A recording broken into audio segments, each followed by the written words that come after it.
भोपाल की ये कहानी सुनने के बाद शायद तुम कभी किसी के प्रसाद को हाथ भी ना लगा। मनदीप का एक खुशहाल परिवार था। माँ, पापा, दादा और भुआ रहते थे। बिल्कुल बगल में रहते थे मंगल तिवारी और उनका परिवार। सब कुछ ठीक चल रहा था। फिर एक दिन उनके पड़ोस में पूजा हुई, पर अजीब बात ये थी, वहाँ किसी को नहीं बुलाया था। सब कुछ चुपचाप हुआ। अगले दिन मनदीप के दादा लौटे, हाथ में एक थैली थी। बोले, बहू ये प्रसाद आया है, पड़ोसियों ने दिया है। माँ ने देखा, ने थोड़ा अजीब लगा। सोचा पूजा खत्म कर लूं, फिर ये गाय को खिला दूंगी।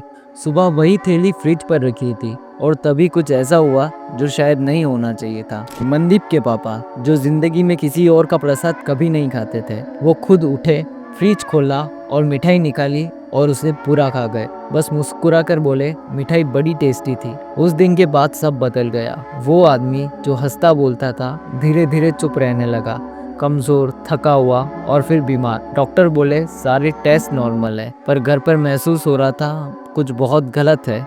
रातों में वो खुद से बातें करते, कहते वो मुझे ले जाएगी। माँ पूछती कौन, तो दीवार की तरफ इशारा करते, वो हंस रही है। और फिर एक दिन छत पे मिला नींबू जिसमें सिंदूर भरा हुआ था और एक काला क्रॉस का निशान पड़ोसी के घर की तरफ। फिर आई एक दिन ऐसी सुबह जिस दिन मनदीप के पापा उसी छत पर फंदे से लटके हुए मिले और सब खत्म हो गया। पर कहानी यही नहीं रुकी। 5 साल बाद वही पड़ोसी परिवार जिसने वो पूजा की थी, एक एक करके सारे मिट गए। कहते हैं कर्म देर से आता है, पर जब लौटता है वो किसी को नहीं छोड़ता।